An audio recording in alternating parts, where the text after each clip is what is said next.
আমাদের শরীরের জন্য খুবই গুরুত্বপূর্ণ একটি উপাদান হচ্ছে প্রোটিন। প্রোটিনের অ্যানিমাল সোর্সের কথা আমরা কম বেশি সবাই জানি, কিন্তু একটি প্ল্যান্ট সোর্সের কথা আজকে আপনাদেরকে বলবো, অর্থাৎ একটি ফলের কথা আপনাদেরকে বলবো যার মধ্যে থেকে কিন্তু আপনি অনেক প্রোটিন পেতে পারেন। সেই ফলটি খুবই কমন এবং খুবই জনপ্রিয় একটি ফল এবং তার নাম হচ্ছে গুয়াভা বা পেয়ারা। 100 গ্রাম পেয়ারার মধ্যে মোটামুটি 2.5 থেকে 3 গ্রাম পর্যন্ত প্রোটিন থাকে। এই পেয়ারা যে শুধুমাত্র প্রোটিনেই সমৃদ্ধ তা নয়, এই পেয়ারার মধ্যে থাকে প্রচুর পরিমাণে ভিটামিন সি, যেটা আপনার রোগ প্রতিরোধে আপনাকে সাহায্য করে, এবং এর মধ্যে থাকে প্রচুর পরিমাণে ফাইবার, যেটা আপনাকে কনস্টিপেশন বা কোষ্ঠকাঠিন্য থেকে দূরে রাখে।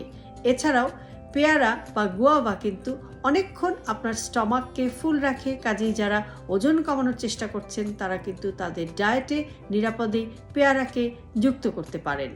ভালো থাকবেন সবাই।